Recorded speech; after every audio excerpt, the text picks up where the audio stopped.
Welcome back to the Toffee Blues, your source for all things Everton. I'm Connor Williams, joined by James Pendleton, and this is the match preview for the Fleetwood Everton game. Obviously, this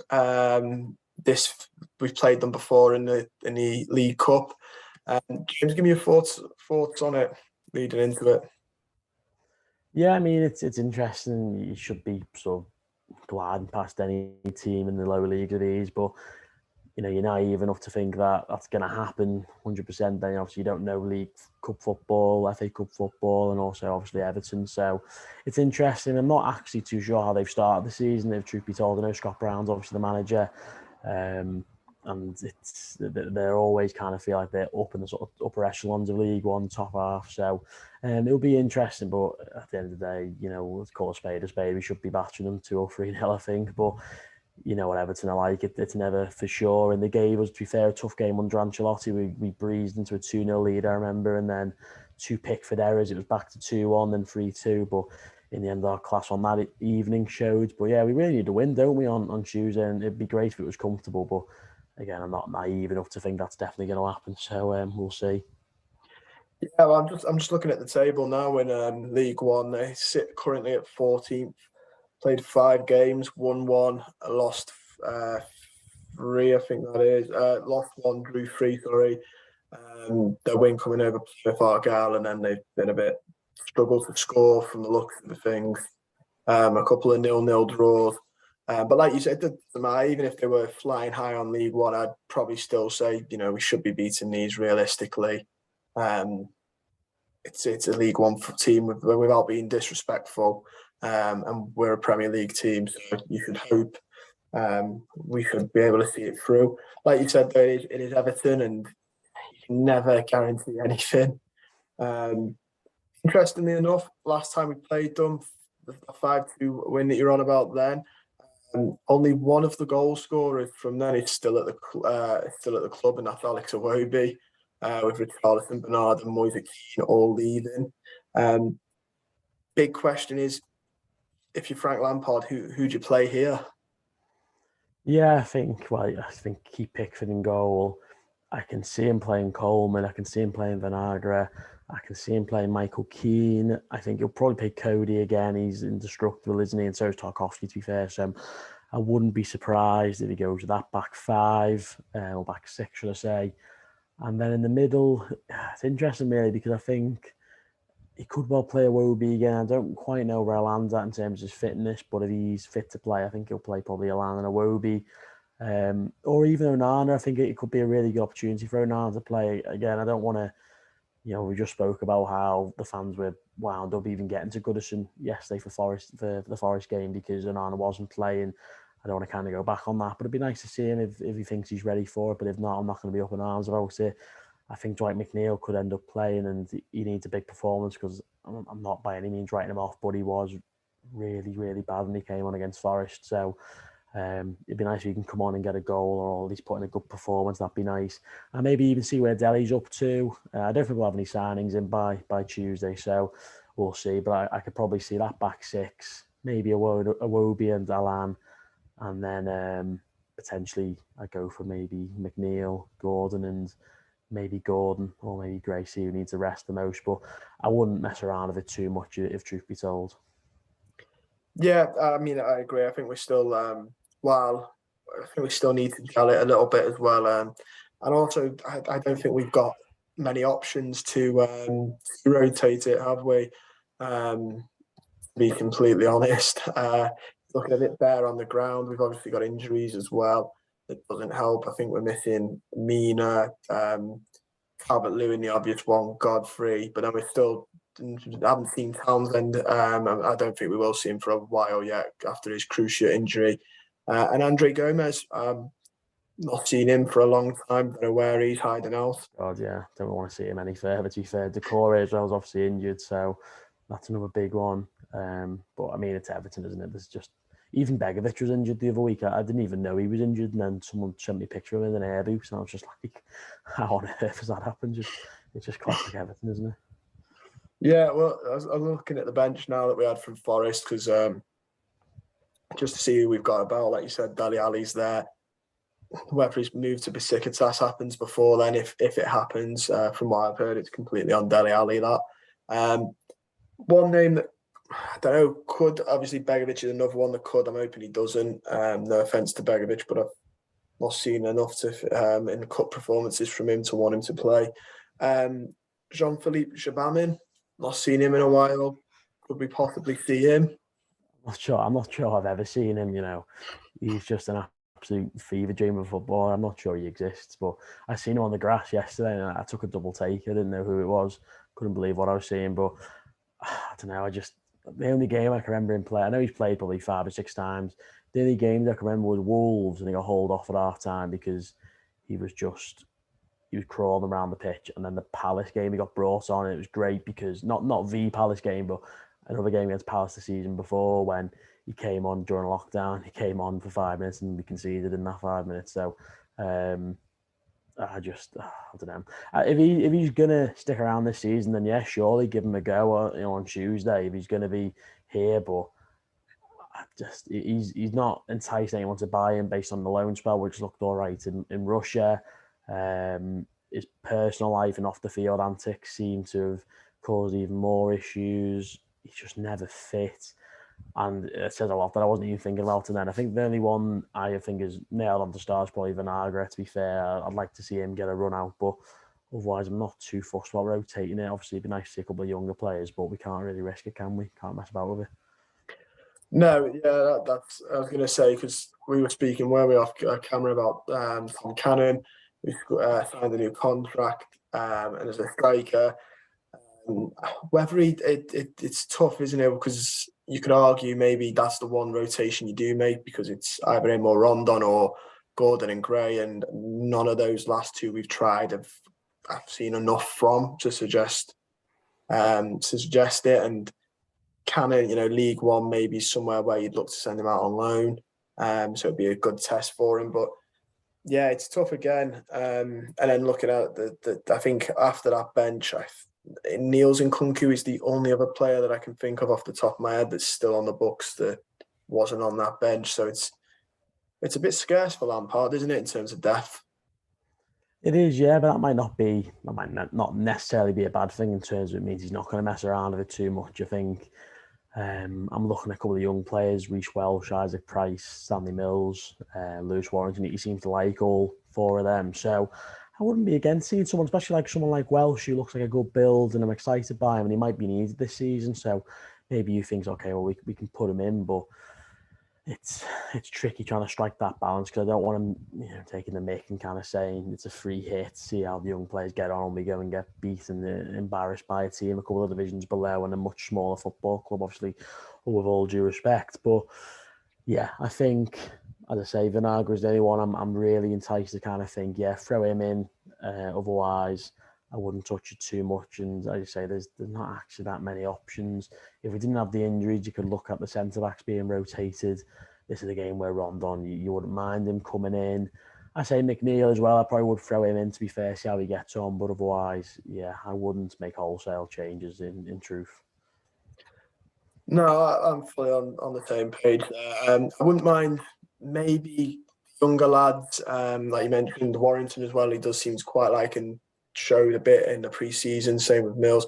I wouldn't mind seeing them maybe on the bench, and then if we're in a safe enough position that he thinks get him some experience, that'd be fine. But like you said, I don't want us to load up on lads that are, just aren't ready yet, and Fleetwood look at that team and go, easy free hit, because I imagine Fleetwood will put out.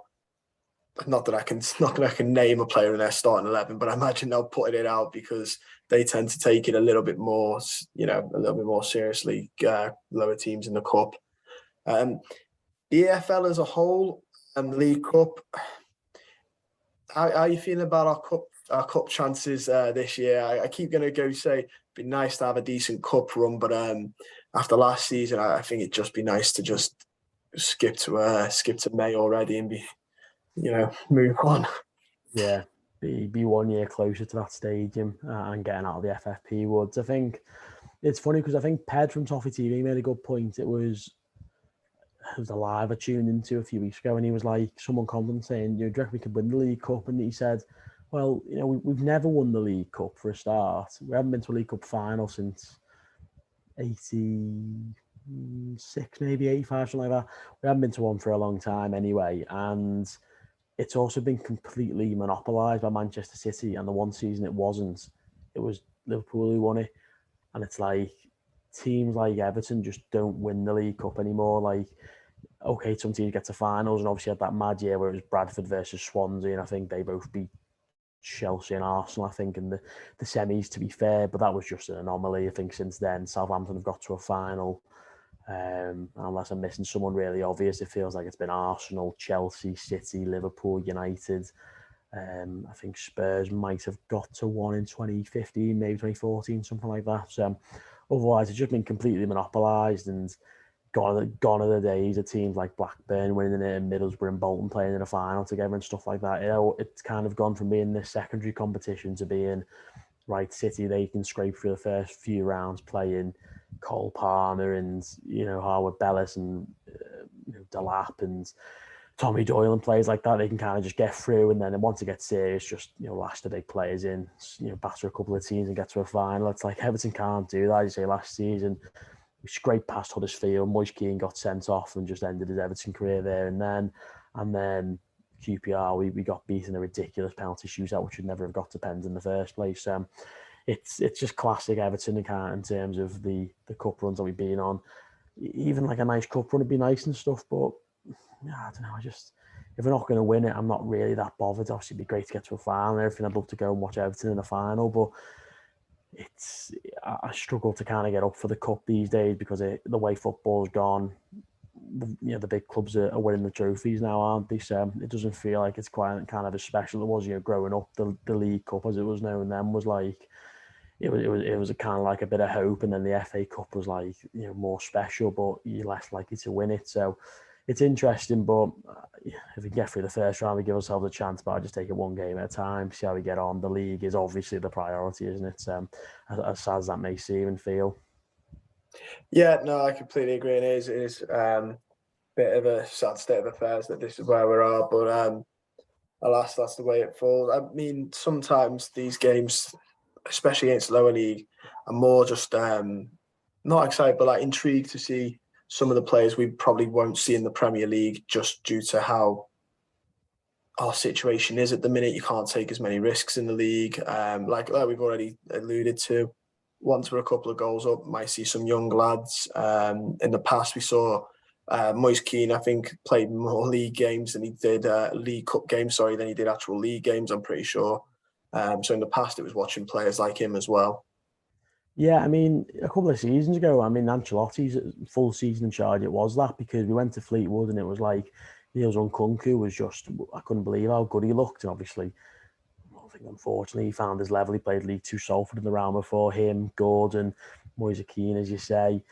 They were all really excited me, and I was loving it. And then in the FA Cup that season, we played Chef Wed, didn't we, at Goodison, and I think Thierry Small became our youngest ever player. Tyler Onyango came on. I've been crying out for Tyler Onyango to play games for Everton. I was really pleased, but he's not been seen since. And then, against Boreham Wood, it was, obviously they were two divisions lower than Fleetwood are. But in terms of, they brought on, I think, Price and Welsh towards the end of the game. Branthwaite played, Nathan Patterson started. Those were exciting times, but there isn't really anyone to sink your teeth into. Even Onana, I'm kind of thinking, well, if he comes on, that's a bit of a nightmare because he's still young and he's still adapting. He's trying to do too much. If he makes a mistake or gets sent off or anything like that, it's just going to leave a bit of taste in the mouth. So, as much as I want to be up for this game, I'm just kind of thinking it's a bit of a hindrance, isn't it? It's kind of almost in the way a little bit because I'm just so desperate for us to pick up points in the league and get to the next league game and just get away from the bottom three, even at this early stage of the season. Games like Fleetwood are just they're not what they used to be, and it's a shame, but it's just where Everton are at the minute, I think. Yeah, I completely agree, man. Like you said, it does almost seem like now I'm just sort of like, let's get it out of the way. Obviously win it, but like it is that sort of feeling of win it, like play it, win it, move on quickly. I did have a little nosy at some of Fleetwood's stats for this season. I'm not going to lie and pretend that I watched Fleetwood. So looking at it, I mean, it's all questionable on what Everton's doing up, but only created two big chances this season. You know, I think Sounds that like a match made in heaven for each other. like you said, I start with that one because that's definitely the one that's going to get us. Seen a lot of chances. They just seem like your classic lower League One team, um, where it's pretty, pretty dire in terms of creativity. Like you said, though, match made in heaven because I'm not going to. But if you get our stats up compared to the rest of the league, I think they're probably mirrored. That is one problem that we do face that we'll go on a tangent for now. Creativeness in midfield, chance creation. Obviously, we've got Dele Alli on the bench, but he looks like he might be going out, and I don't think that was ever really. I don't think for whatever reason it's just not worked out. But yeah, would you say we need a creative midfielder as well while the window's still open? Yeah, I mean, I don't quite know what kind of player this Kudus is. It Ajax, obviously, some well-placed sources in this country say it looked quite close, but then he came on for them today.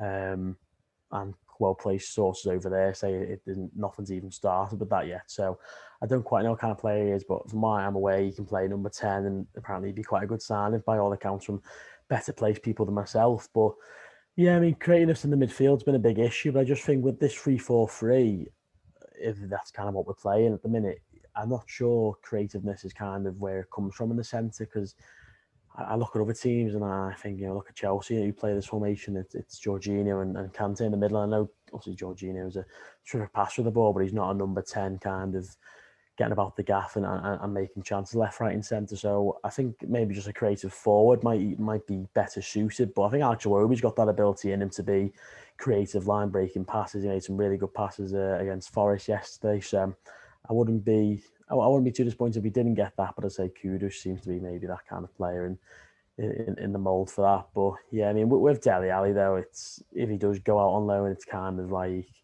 if it feels like we've tried to revitalise a career which has no signs of helping really. I just don't know what kind of player Dele Alli is anymore. I don't think he knows either, and he probably should have left Tottenham earlier than he did. But I think he epitomised the kind of era at that club and kind of got moulded into such a unique footballer that there's just no kind of place for him now, and he's lost his way a bit, which is a massive shame. But yeah, if he does go, we are going to need something, and that might be what Kudus is being brought in to do for the team. But it's interesting that Lampard signed Dele, but he doesn't really have a position for him. So it's interesting. But yeah, I think Kudus might be the man to provide that kind of added spark, and obviously for the depth that we spoke about, that would be that would be beneficial as well. Yeah, it's interesting. I spoke to Aaron the other day on the channel about Dele Alli when the rumor came out, and it's sad for one aspect in the fact that at one point you could say the world was at his feet, but then it's sad, but it's not surprising when you watch the Tottenham documentary.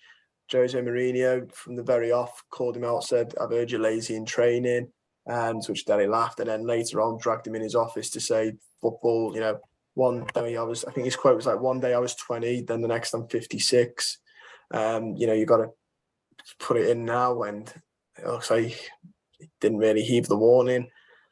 And with a couple of things, like I think when Mourinho digs up players, it's proven to sort of go in the right, it's to shine light on him.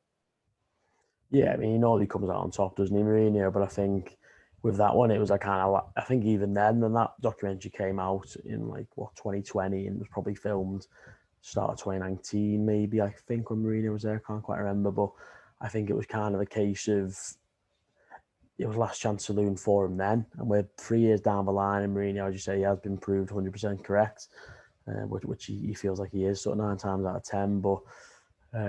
I think in fairness to Dele, I don't know what he does in training or anything like that, but if he's not on the pitch, he can't do anything. And he came on against Leicester, he did really well for the goal he scored last season. He came on against Palace, and he did well for the opening 2 goals. I think he's had a couple of moments in Everton, but he just hasn't had that kind of one thing to spark him into life. And As I say, we've signed a player we haven't got a position for. So I feel a bit sorry for him. I won't look back on Dele unless something comes out about him. I won't look back on him and think he's kind of messed us up. I just think Everton have tried to revitalise the career of someone who they didn't have the means to, didn't have the chance to, and it's probably a bad move for all parties if he does depart us. So we'll see. But I kind of hope he does stay and fight for his place a little bit and prove us wrong because I want to. But obviously, I don't want to sit around and kind of not do anything. So I may end up having to limply play this 10 million when he gets to 20 games, which it feels like Lampard's kind of put on off and off and off. So we'll see if he's involved on Tuesday. And I think if he isn't, it's probably a sign that he's going to be gone.